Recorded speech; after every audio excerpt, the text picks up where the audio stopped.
Who is God? How can I truly know Him? This is a question asked by almost everybody on all the planets, from all religions, across the world, all cultures. In fact, we have these 18 timeless questions being answered through our 18 Bhagavad Gita answers, and I would rate it as number one question asked across the globe. This is the highest. If you take a vote, if I run a survey of the 18 questions I put online and say which is the most important question for you, I'm sure this will come out as the number one question. The concept of God I have seen from childhood, like in comics, books, in various newspapers, magazines, spiritual books. I am a voracious reader. I read a lot of books, and this ism, that ism, this anity, that anity, all kinds of religions. They have their own concept. Out of that, they don't belong to any religion. There are individuals promoting what is the concept of God. Some people say it is just a point on the wall, and they'll take a pencil and put a small point on the wall, and then they say, you look at this constantly and then you will realize God. Then another person told me, you put a light, it's not a point, that guy is wrong. What is God or who is God? No, it is what is God. Correction, it is not who is God. What? Oh, okay, what is God? Then he says, it's not a point on the wall, but it is light.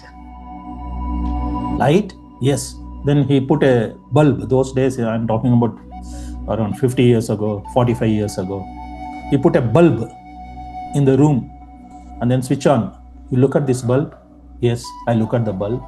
You constantly see it, regularly meditate on the light inside this bulb coming out, and then are you able to see properly? Focus. Don't look here, there. You just focus on this bulb. You will realize God, and that is God. Oh, I see. And some people say Lord Buddha is actually not Buddha. Huh? Then what is it? It is just a concept. It is just a light. And this man goes and tells to the Buddhist monks. Recently he says, Buddha is just some light. And then they are also listening. Okay, he's just a light. Some people say he's just energy. Some people say he's just a mountain. Some people say he's just a tree. Some people say he's a ghost. They do ghost festival in China, Singapore, Hong Kong. I lived there for more than a decade. They worship God and they worship ghosts. For them, ghosts are the God. There are good ghosts who will come and fulfill all their desires. They got a good job, good wife, good children, good wealth. If they appease or please these ghosts who come once in a year, they have 7th month ghost festival. I've seen in different cultures like this, they have a concept of God. I go to my village, they have every village in India has some Amma, that village Devata. I always also go there and I pray all these deities. Even today when I go to our village, I pray to her. This Amma or Mother Durga's expansions all across, they are there. However, they may be partially correct, a little bit here and there, but that doesn't give the full information about who is God and how can I truly know Him really.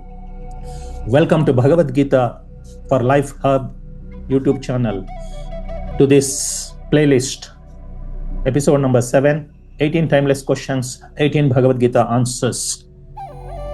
The chapter number 7 in Bhagavad Gita is called Knowledge of the Absolute. The Absolute means God. Knowledge about God, this chapter head. So I paraphrase it into a question so easy to understand what we are going to enter. Who is God? How can I truly know Him?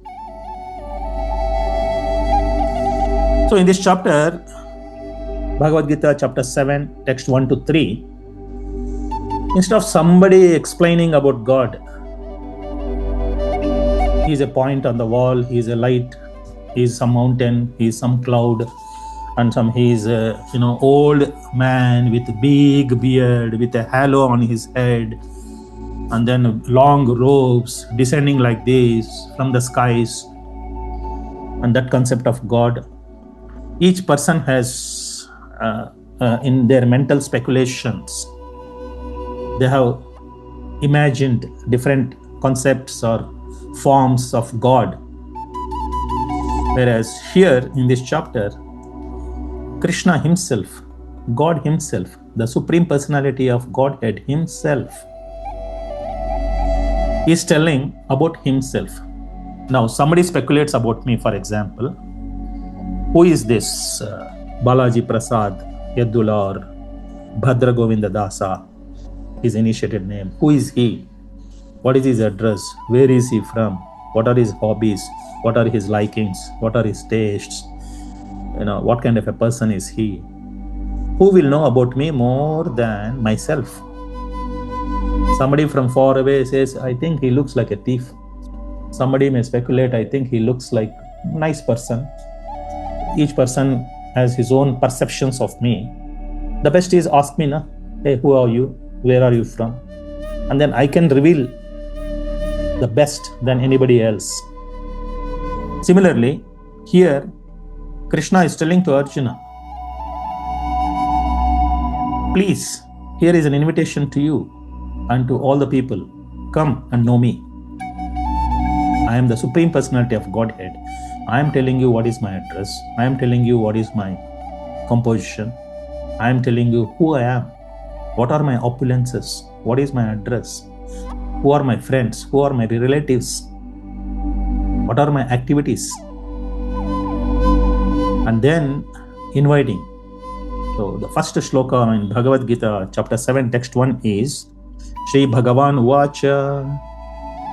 The Supreme Personality of Godhead, Shri Krishna, said. Here again I keep repeating, Vyasa Bhagavan did not write Shri Krishna Uvacha or Shri Krishna Uchuhu. No. He says Bhagavan Uvacha. He wanted to be very specific. God said this. Very, very specific. God said this. Bhagavan means he's full in all the 6 opulences. We have covered this in earlier chapters. Like why we accept Krishna as God, and then here God himself is speaking about himself.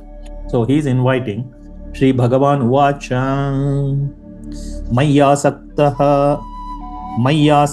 Manaha Partha Yogam Yunjan Madashrayah Asamshayam Samagram Mam Yatha Gnasyasi Tachrunu.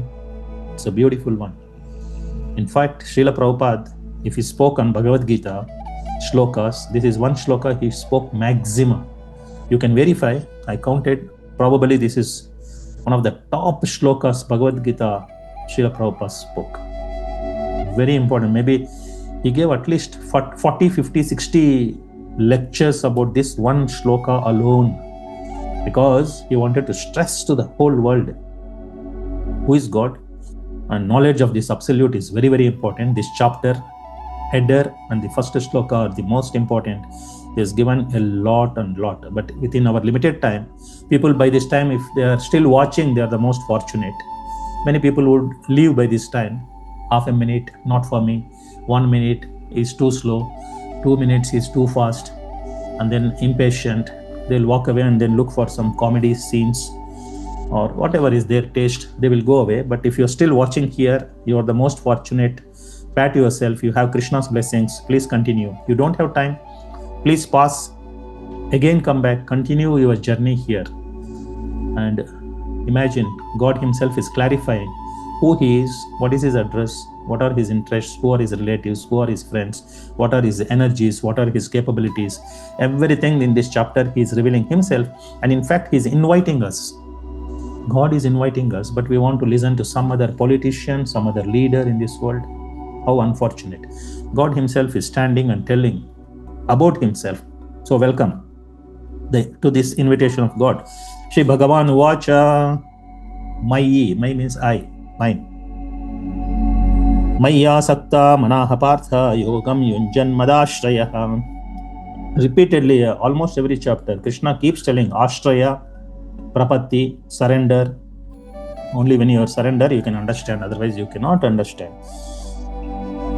Asamshayam, there is no doubt, without any doubt.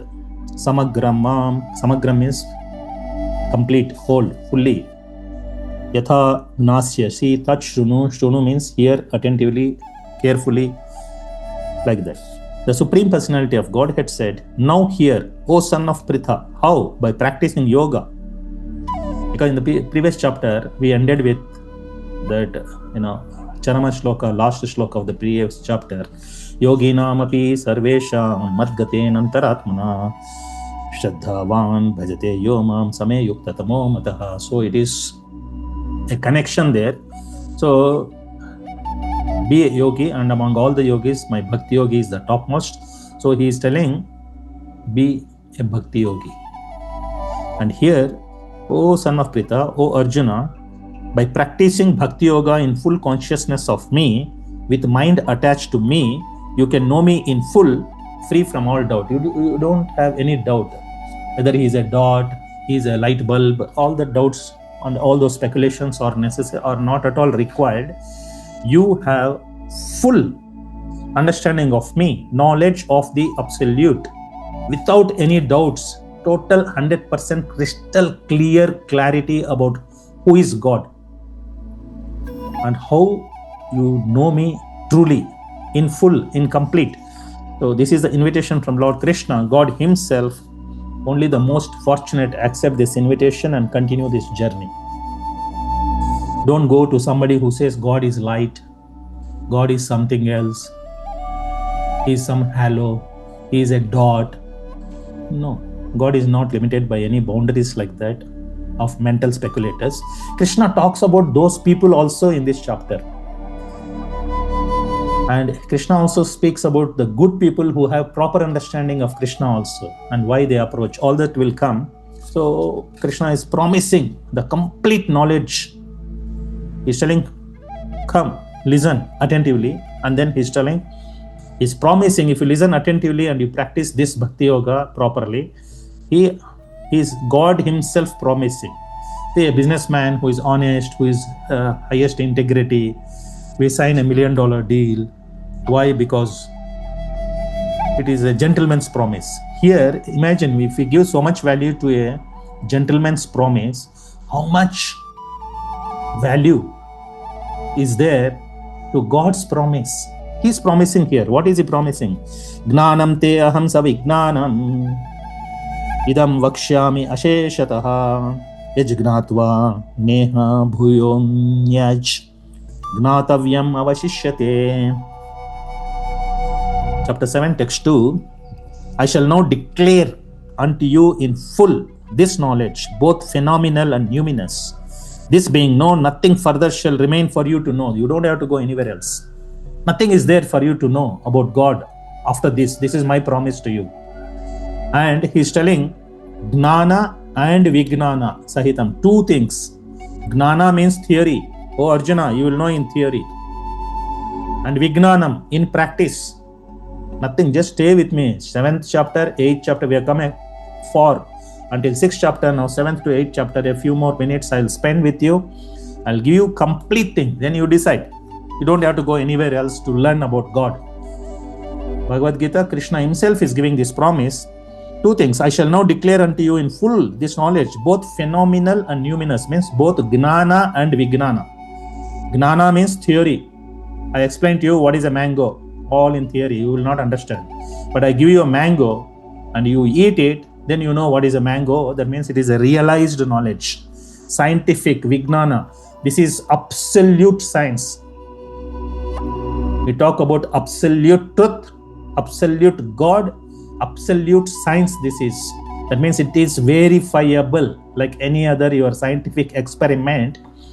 This is by your senses, you practice this bhakti yoga, you can verify whatever Krishna is telling in Bhagavad Gita is factual and true. You can verify yourself. That's what it is. Vijnana Sahitam. He is telling theory and practice. Both he is telling. Jnana and Vijnana. Jnanam te ahamsa Vijnanam. Jnanam te ahamsa Vijnanam. Both theory and practice, both phenomenal and numinous. This being known, nothing further shall remain for you to know. This is God's promise, Krishna's promise. He's telling nothing else is to be known after you go through this Bhagavad Gita. Especially this chapter, predominantly he talks about him only, about God. And incidentally, God himself is speaking about God. Okay? And then the shloka number 3.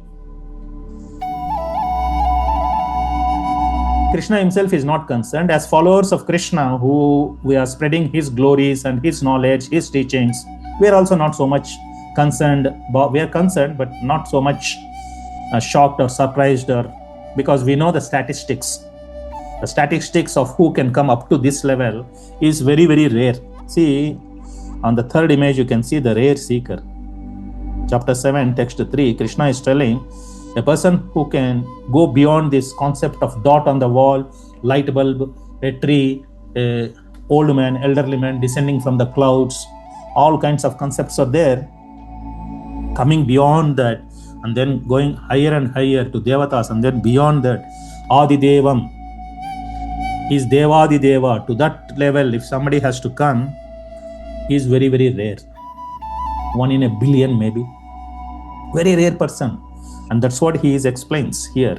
You see, there are so many people. Out of that, one person is coming out and going. And if you are here still until this point, please pat yourself. You are thinking of achievements in life, so many kinds, and I'm not up to the mark, I'm this and that. If you are just come until this point and here still listening, pat yourself. You are one of those very, very rare seekers. Who is that very rare seeker? Krishna is telling, Manushyanam sahasreshu kaschid yatati siddhaye yatatam api siddhanam kaschin mam vetti tatvataha. In fact, in truth, out of many thousands among men, one may endeavor for perfection on this path, and of those who have achieved perfection, hardly one knows me in truth. Some people go and meditate. Some people, more advanced than dot on the wall and a light bulb. They go beyond light and all this. They really sincerely go and practice Ashtanga Yoga and Jnana Yoga. So other yoga practices and all.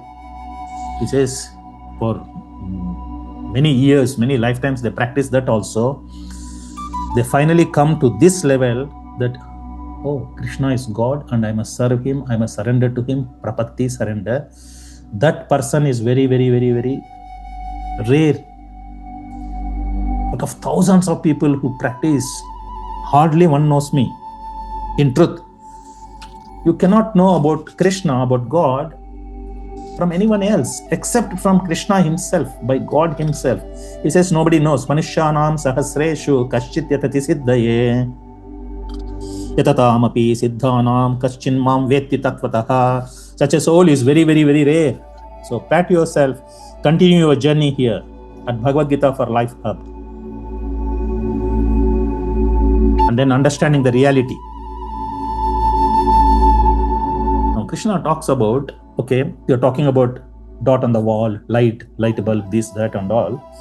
He's telling you, look around. When you look around, you see some material elements and we see some spiritual beings also. Both are shown here. You see here on this side, you see earth, water, fire, air, ether, mind, intelligence and false ego. These are all the material elements. Krishna is breaking down. This is all Vedic knowledge, but Krishna is giving a summary because they have only 1.5 hour, 60 to 90 minutes just before the start of the war on the battlefield of Kurukshetra. Krishna is speaking to Arjuna. So he's giving the essence of all the Vedic knowledge. In bullet forms, he's declaring this. So all this knowledge, you take many, many years to understand. In just 1 or 2 lines, he's talking about Bhumir apo analo vayuhu kam mano buddhirevacha ahankara ityam me bhinna prakriti rashtada. He's talking about the 2 prakritis.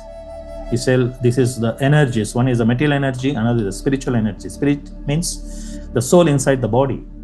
The body is made up of matter. Body is made up of these Panchabhutas and also Sthula Sharira, Sukshma Sharira. Sthula Sharira is the 5 Panchamahabhutas, earth, water, fire, air and ether. This body is made up of. And inside there is a Sukshma Sharira which is made up of mind, intelligence and false ego. And inside that there are the souls.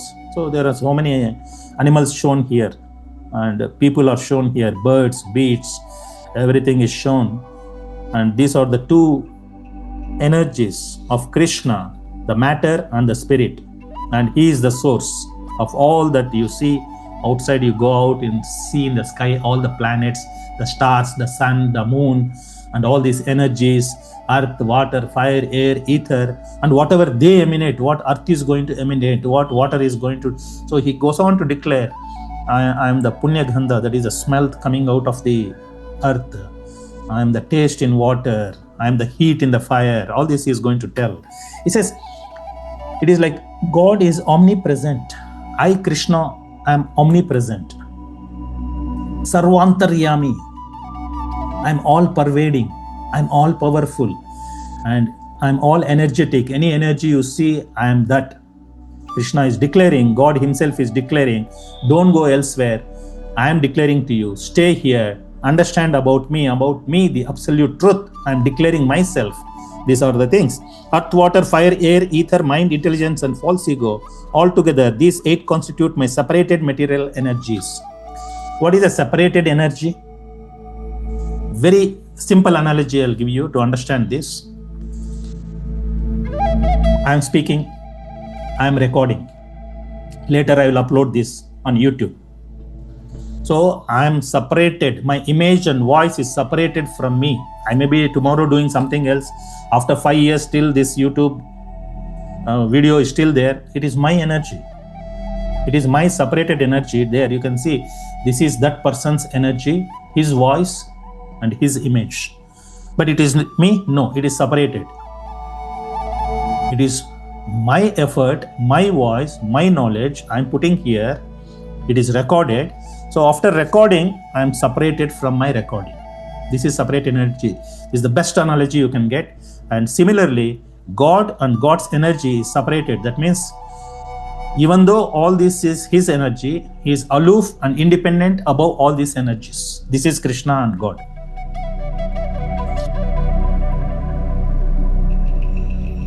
And then he says, text number 5. Apareyam itastvanyam prakritim vidhi me param jiva bhutam mahabhaho yayedam dharyate jagat.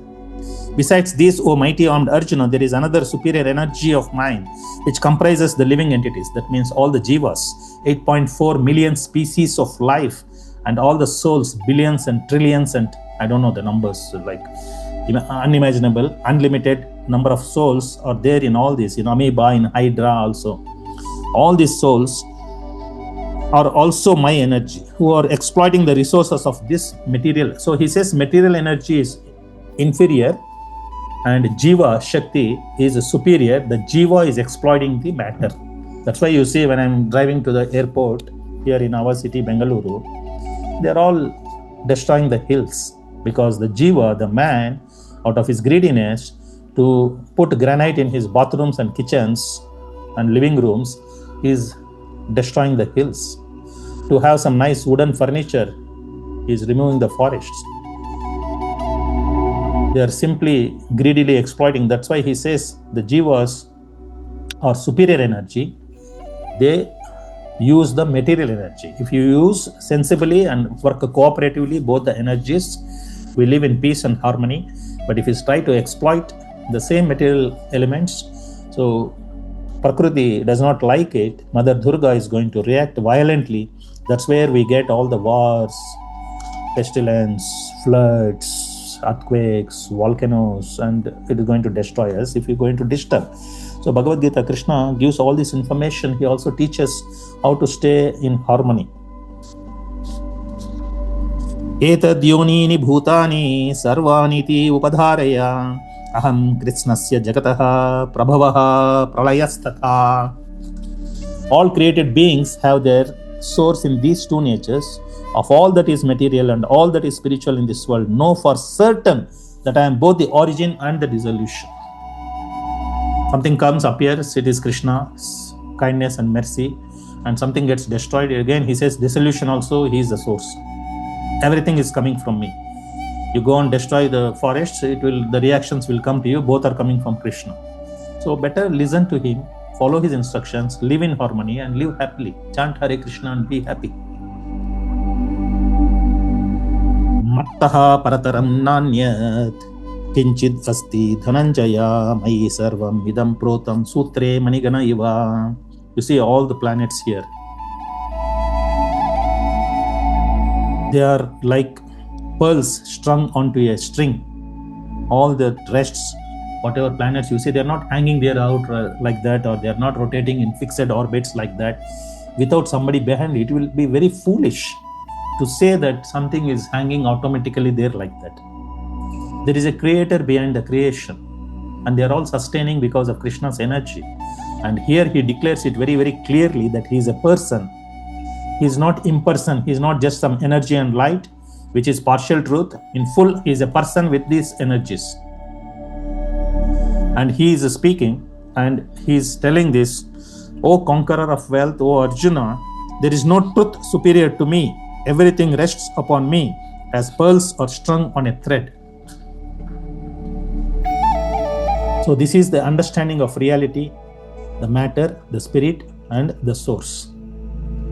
Everything, all the planets, all the energies, all the elements, all the souls on their bodies, which are manufactured in Krishna's factory, which is headed by Mother Durga. Each car has a model. One is a rhinoceros, one is a snake, one is a bird, beast, trees, plants, 8.4 million species of life on our planet, all coming through this planetary systems, in different planetary systems. This is the factory produced, and they are all standing like pearls on a string. And now he says, not only that, you can see the other energies, all I am the origin, and you can see me there. Once you understand that Krishna is the source of everything, then you can understand and always see Krishna. Because in the very first shloka, he is telling, listen attentively, always thinking of me in mind. He says, Maya saktaha manaha partha yogam yunjan madashrayaha asamshayam samagram mam yatagnashyasi tatshrino. Now hear, O son of Pritha, how by practicing yoga in full consciousness of me, with mind attached to me, you can know me in full, free from doubt. So once you understand all these things, you can connect all the dots with Krishna. So you can constantly remember Krishna. And you can know him in full without any doubt. And Krishna is giving more and more information. I am the taste of water, he says. See, that boy is drinking some water. He can remember Krishna. This is Bhumi, Apo, Analo, Vayu. Earth, water, fire, air, ether. Water is the source, Krishna. Not only that, the taste inside water is also Krishna is the generating factor of the taste. How beautiful it is. God is everywhere. In the water also, in the taste of water also. How more subtle you can go. Gross water, the taste is very subtle compared to water. And even that, he says, Krishna, I am there. Tasoham apsu kaunteya prabhashmi shashishorya yoho. And gross, you can see sun and you can see the moon. That are gross. But subtle, sunshine, moonlight. Also, I am there. What else is there? The light of the sun and the moon. Can you see on this slide? I have shown on one extreme corner. To my right corner, right hand top corner, there is moon. On the left hand top corner, above the mountains, is the sun. The sun, the moon, and the light. Krishna is the source. Krishna is the empowering factor behind all that. And Krishna, God himself, is declaring, so far, nobody has questioned Bhagavad Gita. Historically, all the sane men, great acharyas, Shankaracharya, Ramanujacharya, Madhvacharya, Nimbarkacharya, Chaitanya Mahaprabhu. And if you go to the Devatas, Lord Shiva, Brahma, Saraswati, Lakshmi, Ganapati, you take anybody, the sun god, Surya, Indradev, the Dikpalakas, nobody has raised a finger on Bhagavad Gita, so you please accept it as it is, without any questions, without any doubts, because extraordinary people have not questioned the word of God, which is Krishna talking here. And the moon, the syllable Om in the Vedic mantras that is written in Devanagari script, Om, maybe I should have written in English, O-M, anyway, that is Om. All the Vedic mantras start with this Om, which is a sound vibration. It doesn't have a form, but he says, I am behind Om. It is my sound vibration. Om. Behind this Om, I am the Krishna, I am the source. The syllable Om in the Vedic mantras is very, very important. People traditionally who follow these Vedas, they understand that Krishna is declaring, I am that Om. I am behind that Om. That Om is energized by me. That sound vibration is my sound representation.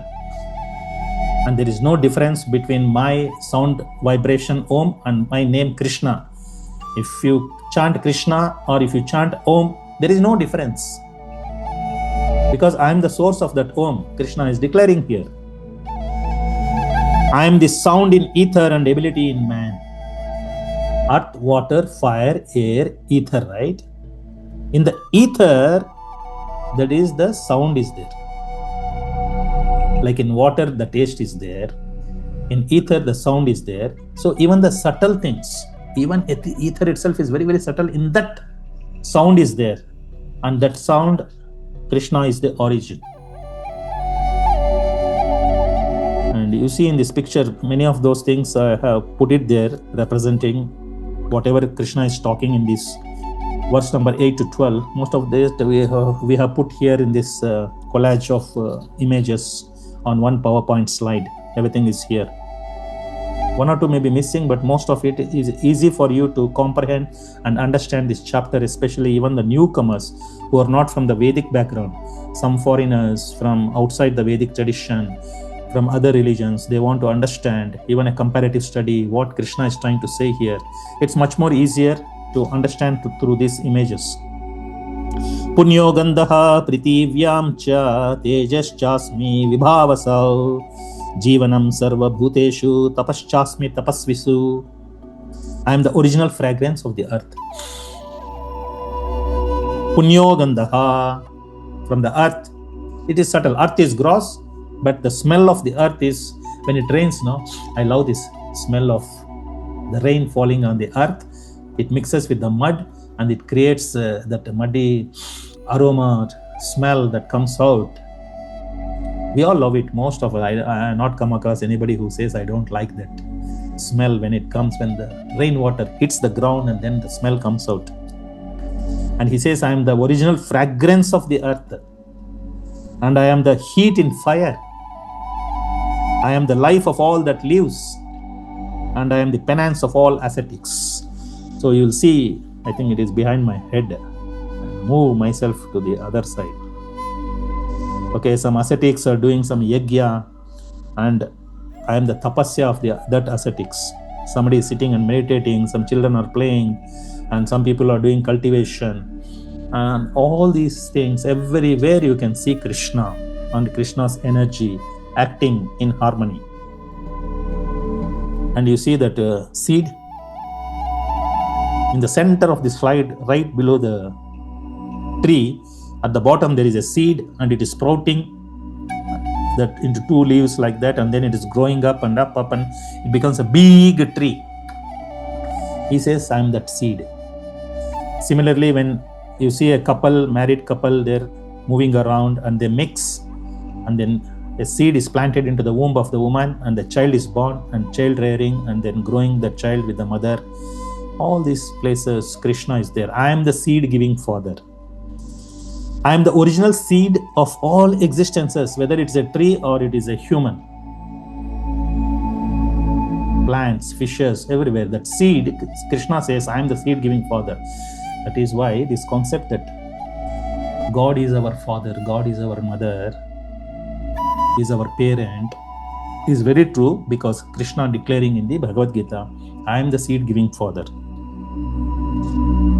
And you see an intelligent person, but the subtle thing, gross is intelligent person, subtle is his intelligence, which we cannot see only in his activities and outcome, final outcome. But that intelligence itself we cannot see. Hey, he's very intelligent. Why? He built a very nice house. He's very intelligent. He made a very nice art. But that intelligence we cannot see, only the effect we can see. But that intelligence which you cannot see, because it is very, very subtle, Krishna says, I am that intelligence of the intelligent men. I am the strength of the strong, devoid of passion and desire. I am sex life which is not contrary to religious principles. O Lord of the Bharatas, know that all states of being, be they of goodness, passion or ignorance, are manifested by my energy. I am in one sense everything, but I am independent. I am not under the modes of material nature, for they on the contrary are within me. So there are all these modes of material nature are integrating, and all this is happening here. The three modes of material nature, the gunas, gunatraya, three gunas, translated into English, modes of material nature. The three ropes of the material nature, sattva guna, rajoguna and tamoguna. Krishna is talking here. There is a separate chapter by itself for that. We skip, so we don't talk much about that. But for now, understand these three ropes are mixing, like three primary colors are mixing and forming all this multicolor universe we can see around us. Multi-energy, multicolor, all these things are coming out of the three modes of material nature. And Krishna says, I am above these three modes of material nature. Mother Durga is playing with these three modes of nature. Above Mother Durga, he says, I am the source. I am giving her the intelligence. I am giving her the power. I am empowering her. She plays with the three modes of material nature, and you have to come out of it. Daivihi esha gunamayi mama maya duratyaya mam eva ye prapadyante mayam yetam tarantite. You have heard a lot of times what is this maya. So Krishna is telling why we cannot see God. Why can't we see God? Because of the three modes of material nature. There are two energies. One is the internal energy of Krishna, and another is the external energy of Krishna, which is the three modes of material nature, Yogamaya and Mahamaya. And because of that, there are two energies. Even if you can break these three modes of material nature, still you need the blessings of Krishna, that he reveals himself, he removes his internal energy and showcases to us about himself. And so there are two borders we have to cross. One is the three modes of material nature, and the other is Krishna's internal Shakti, which is Srimati Radharani herself. And another one, the external energy, the chief is Mother Durga. Both the barriers are created and they don't allow. Even Mother Durga opens, the other door opening is very tough. That's what Krishna is telling. This divine energy of mind, consisting of the three modes of material nature, is difficult to overcome, but those who have surrendered unto me can easily cross beyond it. You see, there are so many people here.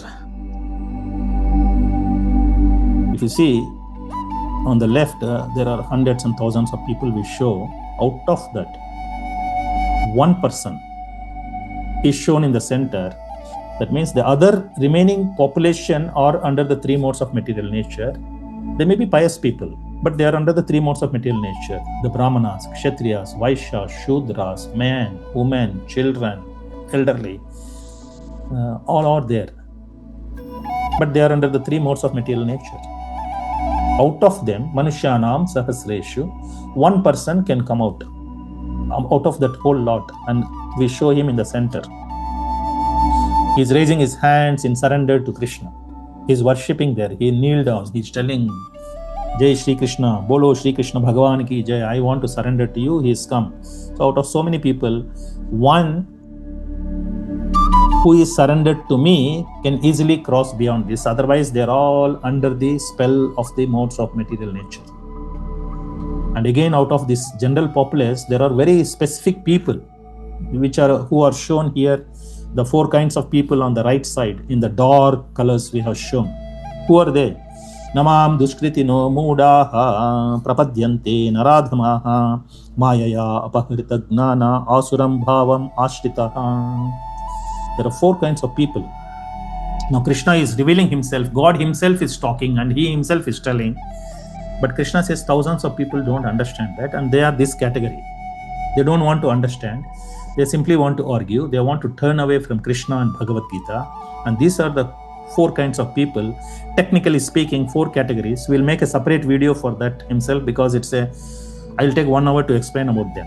Here briefly in 1-2 minutes I'm telling these are the 4 kinds of people Krishna is revealing here. Who are they?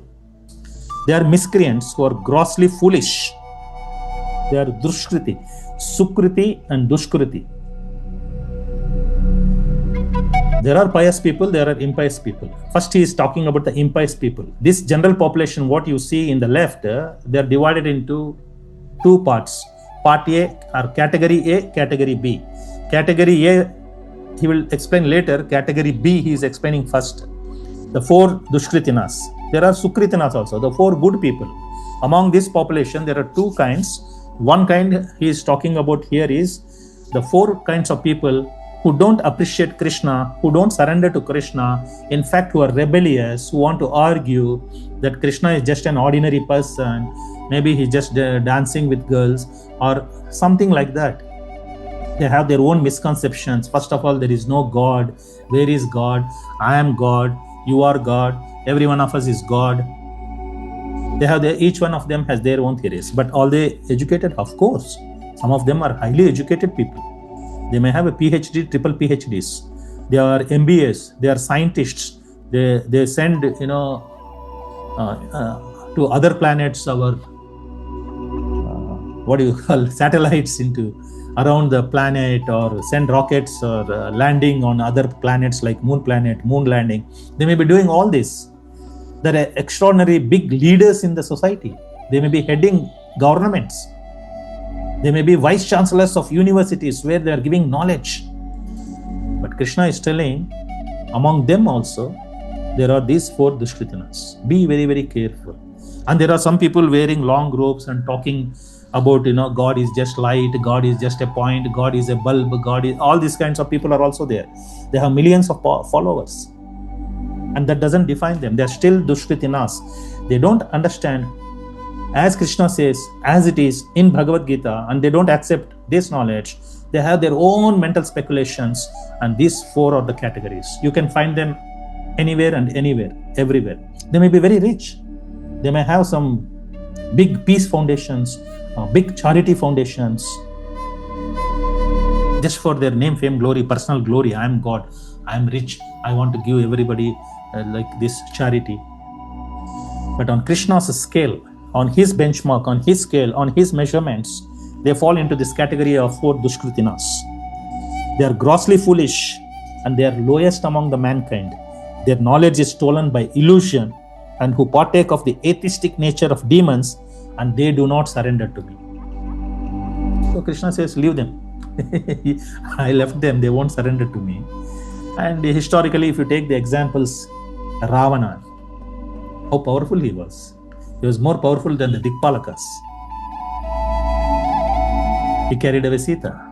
So these Naradhamas, like Ravana is there, Hiranyakashipu is there. All these are Naradhamas. And today you see them very, very powerful men, big rulers, kings, scientists, highly educated with big degrees. But they are very proud.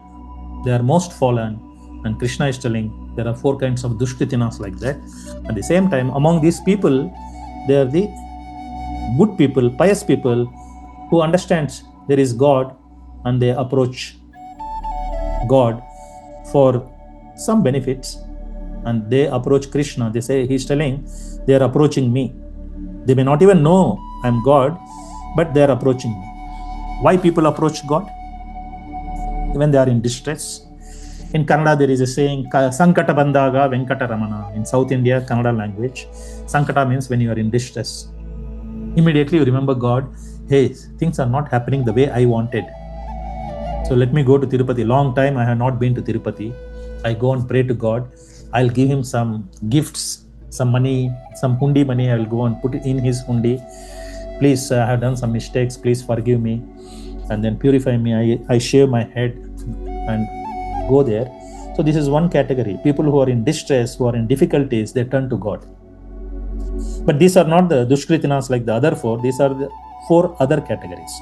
Who are these 4 other categories?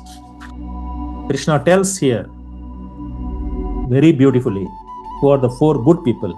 Chaturvidha bhajante maam janaha sukritino arjuna.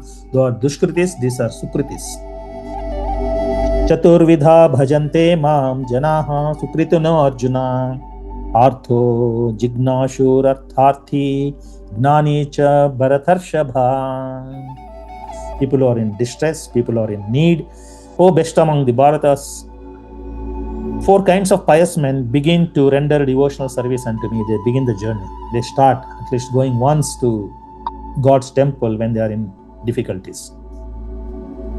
The distressed, the desirer of wealth. Only when they're distressed, they will go. Some people, even before getting the distress, they're normal, but I have 10 lakh rupees in the bank. I want to have 1 crore. So they go and approach God. I want some wealth. I'm in need of some wealth. I want to buy a home. So God help me. So these are people, the needy. They also approach God. These are not those kind of people. They know there is God. They may not have full information what Krishna is given in Bhagavad-gītā, especially in the 7th chapter of Bhagavad-gītā. That knowledge they may not have, but they have a very small amount of knowledge that God can help. If I turn to Him, He can help. This much knowledge they have. Exact details they may not have. So they will turn. And they think some concept of some devata is there. They go turn to the devatas also. That also Krishna explains. Then the inquisitive. They may not be in need of wealth, but they may not be in distress, but they are inquisitive. They are inquiring always. When I was a child, when my parents used to tell to do like this, arati, or shave my head, give my hair to Lord Venkateshwara, our family deity, I used to rebel. Why? My friends in school will tease me. They'll make fun of my bald head. I don't want to give. What is this, Appa? Every time you bring, why we have to shave? He could not give very satisfactory answers. He says it is tradition. My father took me to Tirupati to shave my head. I also didn't like, but I did it. He is our family deity. It is coming in tradition. He tried to explain through tradition, but I could not understand. So I was very inquisitive. Why this? Why that? And on Saturday, they used to do special puja. We used to cook some nice offerings on that day. And then we used to go and ask, Ma, give me 1 pakoda. Hey, wait, still your father has not broken the coconut. First, we have to offer on a banana leaf plate to God. I'm hungry, I come from school. Saturday morning, I didn't eat anything. Now it is already 12 noon. 1 o'clock, you are still frying pakoras. One of the items. They will make chitrana, aloo baingan, rice, pakoda, bobbatu. The day Saturday is a special appeasement of God, our family deity. So they say, no, you wait.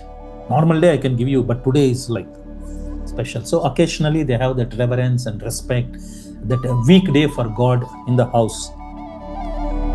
Like Sunday people go to the church. That is a special day on that day. They try to stay pious a little bit more. So they're little bit conscious. Unlike those guys, the 4 Dushkritinas, their people are slightly better off.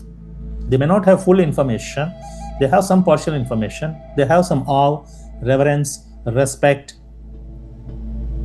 some traditional rules and regulations given, although they cannot explain properly. But I was curious. So there are many curious people. Why like this? So I take the book. They sell the TTD books there on the Tirumala Hills. I read what is the meaning. Then I read the shlokas at that time, starting from primary school. Try to memorize that. I read the translation of the Sanskrit and why they wake up God in the morning. Early we used to sleep 3 nights on the Tirumala Hills. My father said traditionally we come to Tirupati. It is a tradition we have to sleep 3 nights here. From much more later, I heard in our Gaudiya Vaishnava thing also, like when we go to a holy place, we should be in proper consciousness, because if we are not in proper consciousness, it will be an offense to that holy name. So we again start getting some dirty thoughts and some cravings. So we cannot stay here too long. 3 nights we have to stay and we have to move back. That I heard in tradition. Later in a spiritual parampara also, Gaudiya Vaishnavism, to whom I am attached to now, they are also telling there, Prabhupada said, don't stay in Vrindavan too long. Why? Because you are still neophytes, very beginners. You are not advanced devotees. You may see some mistakes and you may make some offense. 3 nights, finish your job, prayers, finish, go back to New York, go back to Singapore, go back to Japan. That's all you have to stay here, because it is not like to be safety. That I have heard. But little information we have, so that curiosity. So I used to sing Kausalya, Supraja, Rama, Purva, Sandhya, Pravartate. Early morning they will wake up God in Suprabhatam. They wake up God. Yes, in the night no darshan. Why? God is sleeping. In the morning they are waking up God. Oh, God is a person. He is not a dot on the wall. He is not a light bulb. No. But big gurus, corporate gurus with millions of followers, they are telling God is just a concept. He is just a light. He is much more than that. He is a person. He is the supreme person. Uttishta Uttishta Govinda Uttishta Garuda Dvaja Uttishta Kamala Kanta Trailokyam Mangalam Kuru Matasam, like this, Jagatam Madhukaita Bhare. And this Venkateshwara Suprabhatam, then the Prapatti Kamala Kuchachu Chukakunkumato Niyatarunita Tulanilatano Kamala Yatalochana Lokapate Vijayi Bhava Venkata Shailapate. So I was reading this. In my journey, I was one of the inquisitive guys. I used to sleep on the terrace and then watch in the night in summer, because those days no ACs, air conditioners and all. In the home it was very hot. So normally Indians, middle class families, we go on the terrace, we put our beds there, mats, pillows, beds, everything we carry to the terrace. We sleep there, and I used to watch. This is Saptarshi Mandala. Some aunt or uncle will tell, I see there, oh, that Dhruva Nakshatra, it will never move. It is fixed. Now because of that inquisitiveness, I advance. Then I read in Srimad Bhagavatam today. Oh, Dhruva, it is fixed pole around which all the other planets move. Other stars, they are not staying same. They are moving. All that inquisitiveness, how they are hanging there. Who is making them hang there? So I was one of the inquisitive guys. Out of all these guys, I was never in distress. Parents used to take care of me. I was never in need of anything. My basic needs, pocket money, some dress, shoes, socks, books, college fees, school fees, everything, parents were taking care. Out of curiosity, I was looking. So I can put myself out of the 4 categories. Like, although the other things are also there, but majority I was curious. Why I should not wear shoes into the house? I will wear, because on the other track, the college education, school education, I becoming rebellious and abhorring, like, making fun of the traditions, because I don't understand. I say it is not science. I reject this religion. How can it be like this? Why I should leave the shoes? I see in the movies, all the heroes are wearing shoes and walking. They're sitting on the dining table with coat, suit, boot. Dr. Rajkumar is sitting with shoes on the dining table. Amitabh Bachchan is sitting with shoes in the dining table. And my parents, I have an argument. Why should I not come in with the shoes into the house? Again, I have to remove the shoes. Again, I want to wash my legs. Again, I have to wash my hands. Again, I said, it's tradition. You cannot wear shoes into the house. You must leave outside. What is this, mom? All the big heroes, they are having bed coffee. You want me to brush my teeth first?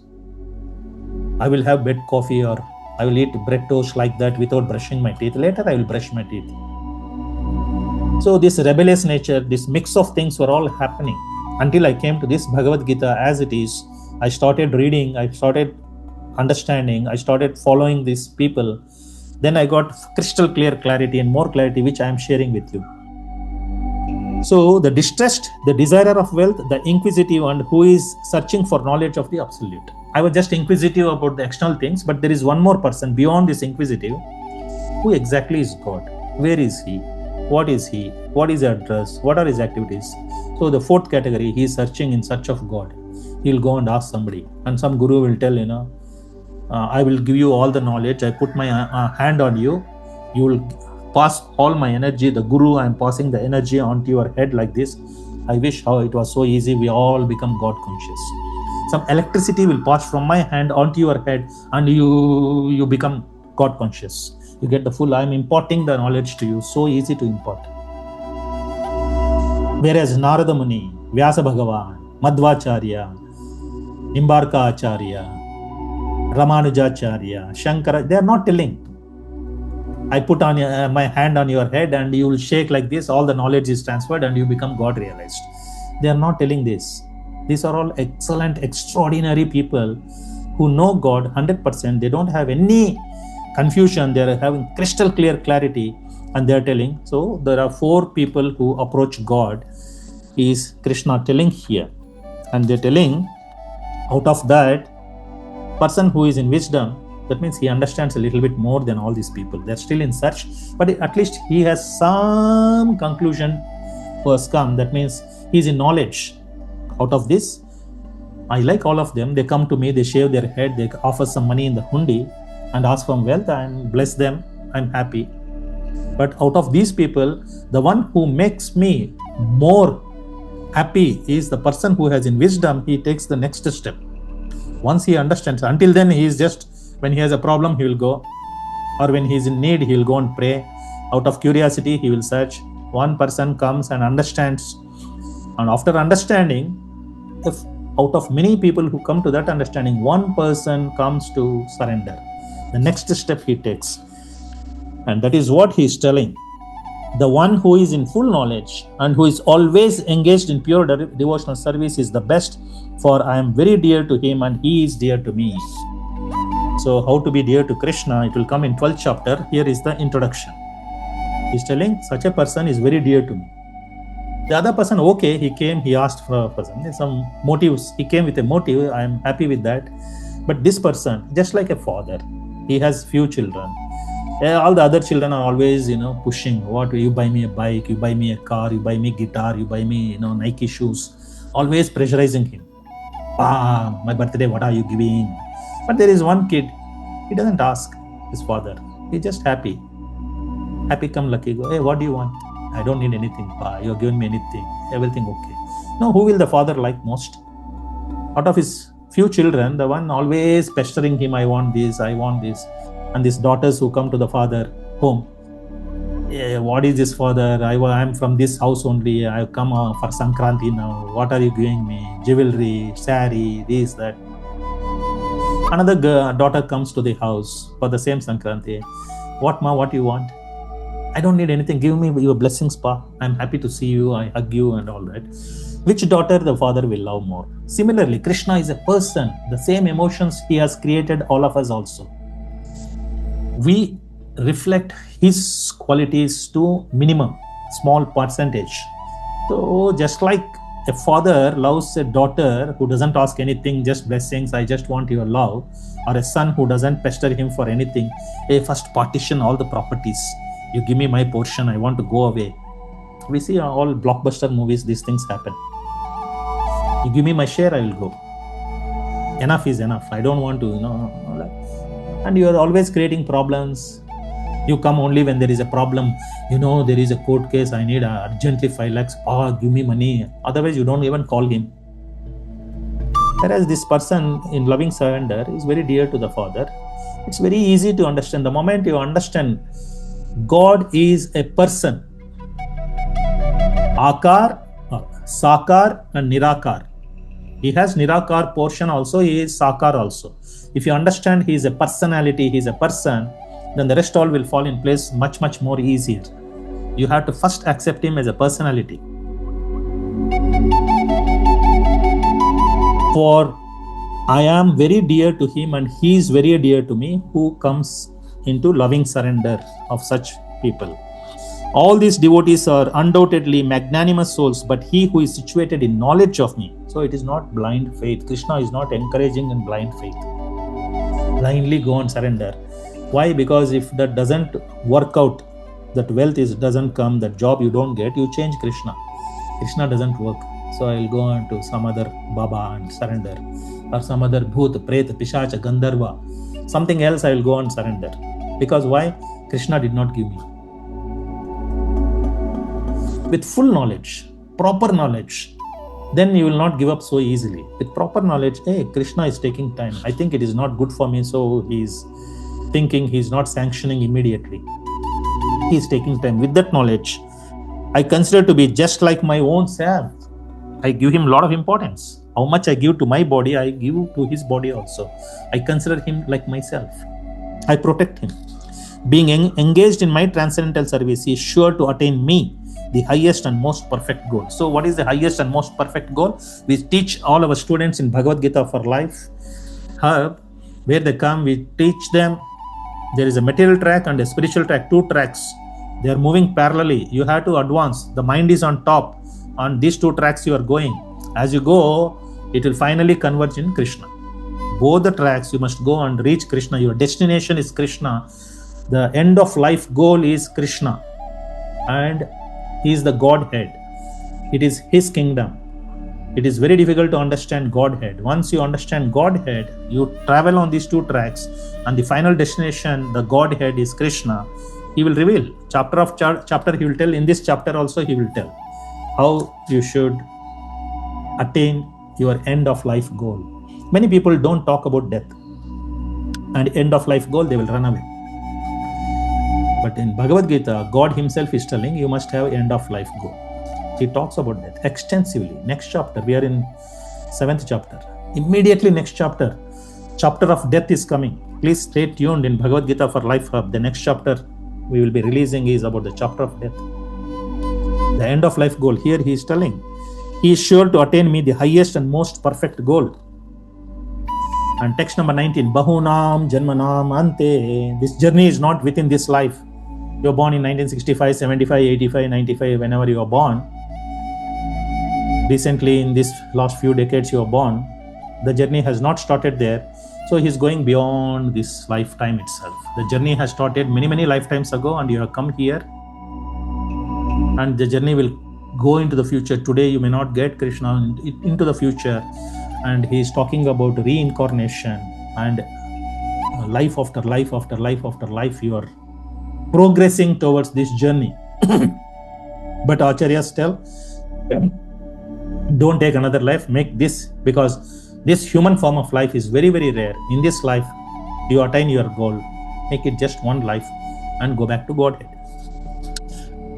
Text number 19, 16 to 19. We are on the 19th verse. Bahunam janmanam ante gnanavan mam prapadyate vasudevaha sarvamiti samahatma sudurlabhaha. After many births and deaths, he who is actually in knowledge surrenders unto me, knowing me to be the cause of all causes, sarvakarana karana, and all that is. Such a great soul is very, very rare. So a Krishna Bhakta is very rare. After many lifetimes, he will come to understand Vasudeva, Krishna, is the cause of all causes, and my search ends. Therefore, now I have found God, let me surrender to him. And such a person who surrenders to Krishna is very, very rare. He is not among the ordinary people. Now, Krishna also answers Arjuna. From his face, he is getting some doubts. You are telling surrender to me, but there are people surrender to other devatas also. Why people worship demigods? You are teaching Bhagavad Gita as it is. At the same time, what is happening is I see people going to the devatas. Why is that so? So there are different kinds of people. According to their understanding and requirements, Krishna has created this world. He has options for them also. He is very kind. He is all-inclusive. He is not a separatist or sadistic or whatever. He is very kind to our needs and requirements. And some people approach some devata with some desire. That desires get fulfilled. Krishna is telling, okay, it's just like a father. Here, the father, the child goes and asks, I want Nike shoes. Father is very strict, or he cannot afford, or he feels it is not right time to buy that expensive branded shoes for the kid. He says, no, you do first your exams properly. After I'll see your results. Let me see how it goes. If I'm happy, I'll buy you. So he puts a carrot. Performance in examinations will result in Nike shoes or some branded. I'm not a Nike promoter. Maybe Adidas or Puma, whatever super brands are out there. I'll give you a branded shoe. Now, his uncle comes, his mother's brother comes from the village to the city. They go to see some nice mall here and there, and they, hey, the shoes, this guy is looking like this. Uncle, hey, shoes. Yeah, uncle, they're very nice. You want them? Yes, uncle. And the uncle buys him. The father will not object. His son's desire is fulfilled through uncle. They're all one family. And he doesn't object. And because of that gesture, if the son starts liking more his brother-in-law, that is the uncle, his mother, the child's mother's brother, the brother-in-law of the father, if he's a good father and good brother-in-law, good husband, he won't become envious. So he says, very nice, happy you got your shoes. Okay, I'm happy for you, happy for the uncle. So he will serve that guy more curd, yogurt to the brother-in-law. Hey, take more dal, more sabji, more yogurt. So more loving family. Similarly, here Krishna is telling, if somebody doesn't come to the father, that is I am, they go to the uncle, and their faith increases and their desires are fulfilled, and their relationship becomes more stronger with that uncle or aunt. He says, I don't object. That's fine. It's okay. Let them worship the uncle and aunt. I'm fine. At the same time, I'm a strict father. I don't give so easily like uncle and aunt. I want my son not to be spoiled with all these brands and bikes and all that. I am more stricter. So if my son tells, no uncle, I don't need anything, I don't want, if he says and comes back, that child Krishna likes. The uncle got it, he's happy, but he's more happy that what is this man? Your son, anything I ask, he don't want anything. Oh, such a nice boy he is. Normally I see kids of this age, they want something. He's not having any hankerings. So that is, he's explaining here. If their faith increases in an uncle and aunt, he says, that faith as a Paramatma in the heart. Krishna is telling, I am the Paramatma in the heart of that kid who goes to uncle and aunt, and I strengthen their relationship. I don't cut off. Nowadays we see all the Bollywood blockbusters or Tollywood blockbusters, Kollywood, this, that. You see the family dramas, they're trying to break the relationships. Krishna is very kind, supreme. He's not trying to break any relationship. In all the soap operas episodes, on the Netflix series here and there, we see how they are scheming to break the relationships, and that becomes a blockbuster hit, high OTT rankings and all that. But Krishna is very kind, and he's explaining this, how they are also the family of the God himself. They are in his family. All these devatas are there. And he says, those people who cannot understand with a limited, not the kid with very good intelligence, but a little bit less intelligent, who is hankering some designs, he's happy with an ice cream or a lollipop or a balloon. He says, okay, let them go to him. If he wants something real from me, I'll discipline, long-term goals, end-of-life goals. I am a strict father. They can come to me. But if they want easy, happy come, lucky go, uncle and aunt, they can go. I make their faith firm on them. Therefore, he says, those whose intelligence has been stolen by material desires surrender unto the devatas and follow the particular rules and regulations of worship according to their own natures. And then he says, I am in everyone's heart as the super soul. As soon as one desires to worship some demigod, I make his faith steady so that he can devote himself in that particular deity. I hope it's clear. That is a temporary path. They will not take care of. They may buy you one branded shoe and they go home. But every day who is taking care is your father. It's a temporary benefit they are getting. That guy will not give his Suppose they have some property, 10 houses, they will not give you 5 houses, 5 apartments, or 10 acres of land, or a very expensive gift. They may buy you a branded shoe or a jacket. That's it. Limited, temporary, limited and temporary, which are not long lasting. But when you come to devotional path, and when you come to Lord Shri Krishna, you will get permanent assets, permanent benefit, like character building, contentment in life, not really the gross wealth like properties and acres and bank balance and all that. The real Father builds your character. You can create wealth yourself by your own capability, by your discipline. So, which one you want? You want that temporary, easy, happy, lazy, suddenly getting some wealth and small tidbits? Or you want long-term goals, beyond this life goals? Then the devotional path. The devotion path is unlimited. And this is for the most intelligent people.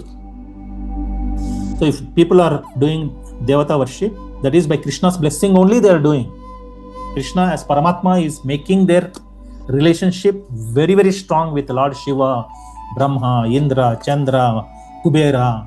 All that Krishna is telling, okay, have good relationship, no problem, I am happy for you. He is not against that. But if he comes to him, he is even more happier.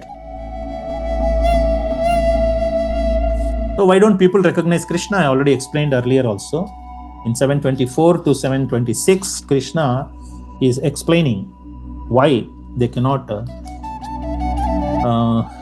recognize Krishna in spite of all his explanations. Why? Because they are unintelligent. Very clearly he is telling. They are not very intelligent. Like teacher is explaining geometry, some students cannot understand. Everybody in the classroom is not 100% intelligent. Simple geometry. Pythagoras theorem, teacher is explaining. One guy don't understand 10 times, the teacher explains also. But one guy understands very first time. Some people in between, 2-3 explanations are required. Calculus or even music. You go to learn a guitar from somebody.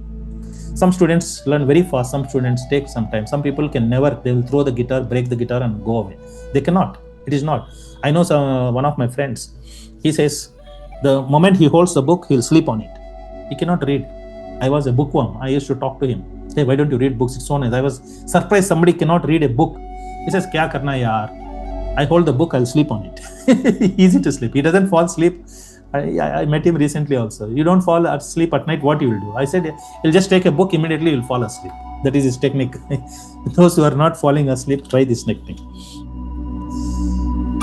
And they will think Krishna was impersonal, now he has become a person. They will think the origin is impersonal, Nirakar, and now he got Sakar. This is what they think. Due to their small knowledge, they do not know my higher nature, which is imperishable and supreme. He says, actually I am Sakar, from me comes my Nirakar concept. But some less intelligent people, they don't understand this. That's why they are after this dot, after this light bulb, all these things they are going, because they are less intelligent. They are only looking for some energy and then think energy is energetic, has to be behind any energy. This less intelligent people cannot understand Krishna. God himself is declaring. From light, Krishna is not coming. From Krishna, the light is coming. Simple, very simple to understand for intelligent people. But less intelligent people, they keep preaching the same thing. God is light. It is not. He declares here, my higher nature, which is Sakar, they will not understand. Specifically, again, Krishna, Arjuna will ask on these concepts again, later chapters also, Krishna will explain. I am never manifested to the foolish and unintelligent. For them, I am covered by my internal potency. And therefore, they do not know that I am unborn and infallible. They think I am born and I also die like other people. Aja, I don't have any birth. Janma, one of the name of Krishna is Aja. Aja means without any birth. He doesn't have any birth and death like us, ordinary jivas, because his body is also spirit. In our case, our body is made up of the Pancha Mahabhutas, whereas Krishna's body is made up of Sat, Chit and Ananda. So because of that, he never forgets the past, present and future. Whereas we forget because we identify with the body. The body is gone, all the memories with that is gone. Next life again we are born, another parents, another wife, another husband, and then the journey goes. We don't remember past life, what happened. But Krishna remembers all these lives. Krishna knows all, past, present, and future. I am never manifest to the foolish and unintelligent. For them, I am covered by my internal potency, and therefore they do not know that I am unborn and infallible. Vedaham samatitani vartamanani cha Arjuna. O Arjuna, I know everything that has happened in the past, all that is happening in the present, and all things that are yet to come. I also know all living entities, but me no one knows. I know everybody. The 7 billion population who are living now, 7 billion populations, billions of populations have gone away, and then they're going to come. All those people, all the living entities, I know everybody. But all of them don't know me. Very few people know me, and if you are one of them, Krishna is happy. So why don't people recognize Krishna? Because they are foolish and less intelligent, as simple as that. And Krishna also has some obstacles. They cannot see because of this yoga maya covering him. Only the devotee, see, he's offering some nice flowers to Krishna, and he can see. Krishna Bhaktaha Bahu Chaturaha. Chaitanya Charitamrita tells Krishna Bhakta is the most intelligent man.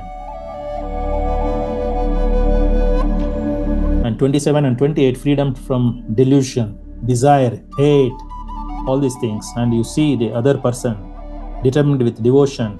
So these are the steps. Purification, determined devotion.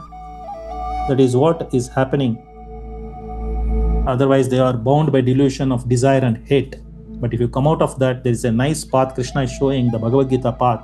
You see the Krishna's footsteps I tried to show, and the devotee is following the footsteps of Krishna, following him. And then he comes here near a temple. He's preparing for temple worship. Outside he's collecting some paraphernalia. Later he will go into the temple and he's going to worship. All that is explained here. All living entities are born into delusion, bewildered by dualities arising from desire and hate. They are born like that. However, some of them who have acted piously in previous lives and in this life, and whose sinful reactions are completely eradicated or freed from the dualities of delusion, and they engage themselves in my service with determination. So they will engage with Krishna service with proper determination, because all their sins are gone. Eshantva antagatam papam Jñāna punya karmanam. So once the sins are gone, they are eligible, they are qualifying into loving devotional service. Even if there are some apparent sins which are still acting on them, it doesn't matter. Overall, they are purified, so their journey of devotional service or bhakti has started. And here Krishna is telling the ultimate goal.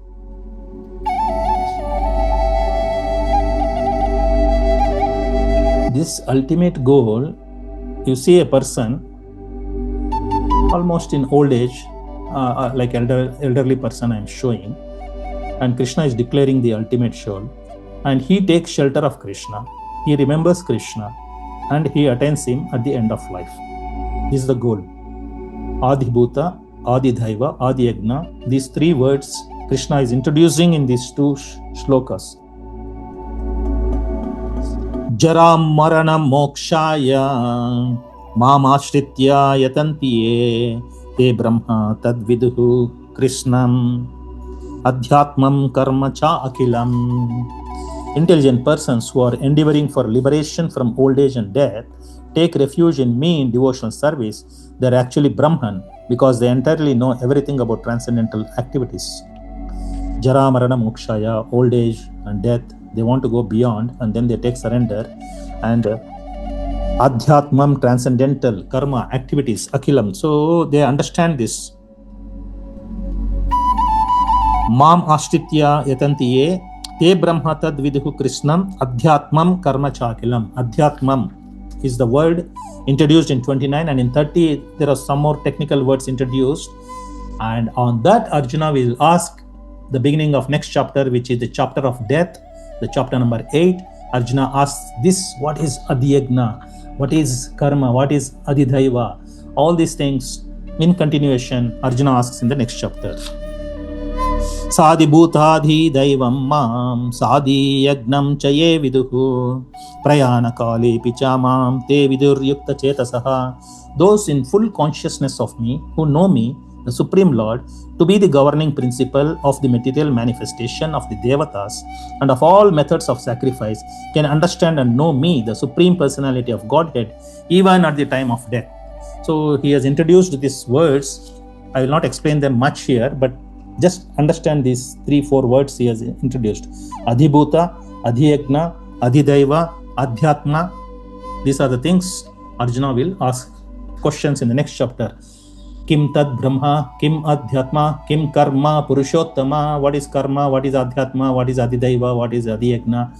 All these things Arjuna will ask at the beginning of the next chapter.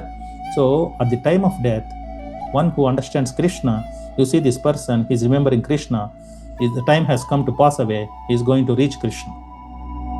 That is the end of the chapter. Even at the time of death,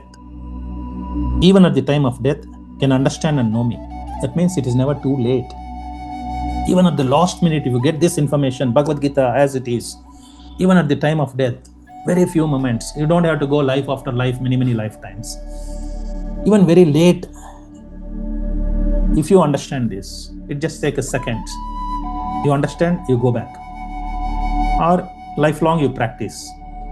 Still you will go back. At the time of death also, so better late than never. Please start your journey and stay with us. And we thank you that you spent so much time. If you have come till here, we really thank you that you have watched till the end. Please, thank you for your support to spread this timeless wisdom of the Bhagavad Gita. Many people don't have this knowledge, but they are very intelligent. They are waiting for this. Please, you like, because before you tell others, you have to do it yourself. Don't tell others. You like, you subscribe, you share, you comment, and you notify also. And next question coming in the series of these 18 episodes, 18 timeless questions, 18 timeless answers. How can I remember God at the time of death? Akshara Brahma Yoga, upcoming episode. Once again, thank you all very much for staying with us, and have a good day. Hare Krishna. I'll stop here. Please stay tuned with our channel.